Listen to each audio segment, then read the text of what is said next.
A você, meu irmão, minha irmã, muita paz e alegria no seu coração. Tudo bem com você? Seja bem-vindo, minha irmã, meu irmão. Vamos juntos na live de hoje, tá bom? Para a honra e glória de Deus, participar da palavra de Deus e também do santo de hoje, tá bem? Vamos falar um pouquinho de São Damaso. Ah, fala a verdade, é? Foi o Papa São Damaso I. Ele viveu por volta do ano 360, 380, século IV da nossa igreja, né? Como Papa. Nasceu em 305, tá bom? Vamos falar um pouquinho do grande Papa São Damaso, que passou por uns perrengues muito grandes na sua época. Esse período é um período que começa as grandes heresias na igreja, né?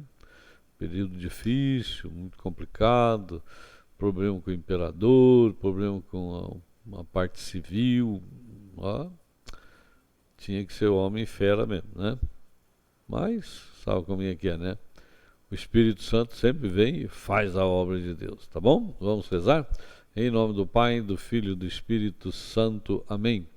Vinde, Espírito Santo, enchei os corações de vossos fiéis e acendei neles o fogo do vosso amor. Enviai o vosso Espírito e tudo será criado e renovareis a face da terra. Oremos, ó Deus, que instruísse os corações de vossos fiéis com a luz do Espírito Santo. Fazei que apreciemos retamente todas as coisas segundo o mesmo Espírito e gozemos sempre da sua consolação. Por Cristo Senhor nosso. Amém. Amém. São Damaso, como estavam falando, né? Ele era natural da Espanha, ele é espanhol, tá? Foi lá para Roma, acabou se formando aí, né? Como sacerdote, depois assim para frente, né? Ele foi com seu pai, com a sua irmã é Santa Irene, foram para Roma também. E lá em Roma ele construiu uma igreja de São Lourenço, né, que é denominada Igreja de São Lourenço em Damaso, né, que foi feito pelo Papa Damaso. Viveu num período de uma grande agitação na igreja, o pontificado dele foi apoiado de uma certa forma por Santo Ambrósio e São Jerônimo, ó, dois grandes homens de Deus. Inclusive ele, o Papa Damaso, que enviou São Jerônimo para a Palestina, né, que ele foi lá para aprender a língua e tal, para traduzir a Sagrada Escritura do hebraico para o latim, tá certo? É isso mesmo, isso é importante. O latim era a língua oficial da igreja, né? Ainda é, né? Mas naquele tempo era mais usado, né? Tá bem? E ele teve um grande problema na época, tá? Ele teve muita força para servir a igreja, enfrentou o cisma causado por um antipapa, que logo dissolveu isso, né? Tá bem? E depois um problema que ele teve bastante grande foi para combater o arianismo, que negava a consubstancialidade de Cristo com o Pai, né? Achava que Cristo não era Deus, tá bem? É assim.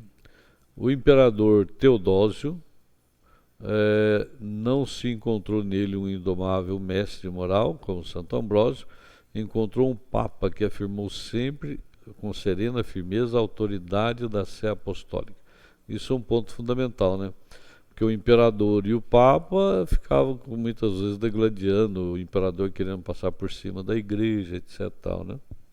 Mas ele foi um papa muito sério, muito firme, né? Celebrou o Concílio de Constantinopla, Concílio Ecumênico, que falou sobre a pessoa do Espírito Santo e confirmou a fé que o Espírito Santo é Deus, né? Aquilo que a gente reza todo dia, né? O Espírito Santo, Senhor que dá vida, procede do Pai e do Filho, e com o Pai e o Filho adorado e glorificado. Então foi definido nesse concílio de Constantinopla, concílio ecumênico, tá bem? Que ele é o grande homem de Deus. E ele também é chamado de Papa das Catacumbas, por ele restaurou as catacumbas dos mártires, né? E ele resgatou ali, restaurou antigos cemitérios que estava perdido naquele tempo, era feito em umas catacumbas, né? Que eram enterradas as pessoas, tá bem? Ele foi enterrado também na cripta dos papas, que ele mesmo restaurou e criou, né? E ele mandou escrever lá: aqui eu, Damaso, desejaria mandar sepultar os meus restos, mas tenho medo de perturbar as piedosas cinzas dos santos. Olha só que humildade. Um grande humilde homem de Deus é o São Damaso, nosso querido Papa do século IV. É o maior Papa que teve nesse período, tá bem? É ele lá, tá bom? Vamos pegar o Evangelho de hoje, Mateus 17, de 10 a 13, tudo bem? Pega aí sua palavra e vamos lá. Você que está chegando agora, seja bem-vindo, muita alegria e paz para você. Pois bem, Mateus capítulo 17, de 10 a 13. Em seguida, os discípulos interrogaram: por que dizem os escribas que Elias deve voltar primeiro? Jesus respondeu-lhes: Elias de fato deve voltar e restabelecer todas as coisas. Mas eu vos digo que Elias já veio, mas não o conheceram. Antes, fizeram com ele quanto quiseram. Do mesmo modo, farão sofrer o Filho do Homem. Os discípulos compreenderam então que Jesus lhes falava de João Batista. Olha só, tá bem? Pois bem. Oi? Desculpe, pessoal. Palavra da salvação. Glória a vós, Senhor. A minha produtora me ajudou aqui, entendeu? Olha bem, Jesus já havia falado que João era o Elias, que deveria voltar. Lembra aquele trecho de Malaquias, que Malaquias falava da volta de Elias? Então, João, ele continuou aquela missão de Elias, né, a mesma unção, vocação de Elias, João continua. E João veio, fizeram com João o que quiseram, cortaram a cabeça de João, não é isso? Mataram João, é o que Jesus está falando aqui. Mas eu vos digo, Elias já veio, mas não o conheceram antes, fizeram com ele quanto quiseram. Detonaram, né? Do mesmo modo eles vão fazer morrer o Filho do Homem, que foi o que aconteceu com Jesus na cruz. Jesus está falando aqui, depois da transfiguração, conversando com os apóstolos, e eles, né, interessados em saber a respeito de certas coisas, né, assim, do Antigo Testamento, as profecias que vinham, etc. E ali eles tocam na pessoa de Elias, e Jesus fala que Elias completou o seu ministério na pessoa de João, que veio e fez a sua obra, o precursor, aquele que preparou o caminho para Jesus e que entregou o Antigo Testamento nas mãos do Senhor. É o último dos profetas do Antigo Testamento que teve a graça de conhecer o Salvador. Não é isso? Nós falamos esses dias sobre isso. Então, aqui está Jesus falando sobre João novamente e sobre ele próprio, o que vai acontecer com ele, né? Os discípulos entenderam a conversa de Jesus, entenderam que Jesus estava falando de João. E isso é muito importante para nós. Por quê? Nós precisamos perceber a revelação de Deus, aquilo que o Senhor se revela e como revela para nós as coisas de Deus, para que nós não confundamos. Os discípulos entenderam que Jesus estava falando que João é o Elias que deveria vir e continuar a sua obra. Então a obra de Elias continua na pessoa de João, tá bem? Isso é importante nós percebermos, nós sabermos e nós começarmos a refletir. Refletir porque João veio para anunciar a vinda do Salvador e foi até entregar a sua vida por causa disso. Jesus veio para implantar o reino de Deus, anunciar a salvação, anunciar o Evangelho e foi até a morte e morte de cruz. Meu irmão, minha irmã, a nossa vida de fé está apoiada neste homem. Nós cremos em uma pessoa, Jesus Cristo. Nós cremos nesta pessoa, Ele que é o Salvador e Senhor da nossa vida.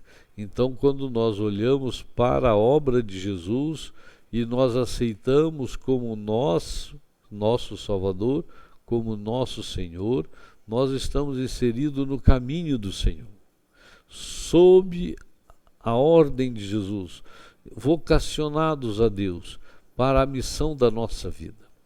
Não vamos ficar pulando de galho em galho. Não vamos ficar achando que a nossa vida é assim, assado. Não, não, não, não. A nossa vida é consagrada ao Senhor. Nós não estamos aqui para servir os homens ou para nos servir dos homens. Nós estamos aqui para nos consagrar a Deus e fazer com que a obra de Deus aconteça em nós e através de nós. Isso é importante a gente pensar, nós meditarmos, nós vermos que a obra de Deus é realizada pela ação da graça de Deus em nós e na nossa vida.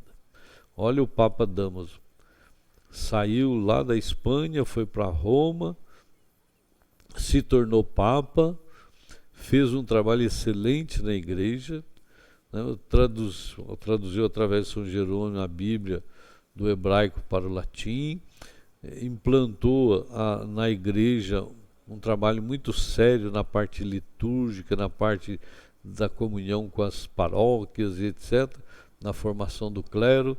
Ele fez um trabalho excelente, porque ele tinha uma missão. Assim você também tem uma missão, eu tenho uma missão, nós que nos consagramos a Deus para servir a Deus na nossa comunidade, amém? Na nossa Santa Igreja, isso é importante. Pois bem, que o Senhor derrame muita bênção sobre você, sobre a sua família, nesse final de semana. Não vamos esquecer da missa, não é isso? De comungar com o Senhor, tá bom? Muita alegria e paz para você e muitas bênçãos de Deus. Em nome do Pai, do Filho e do Espírito Santo. Amém.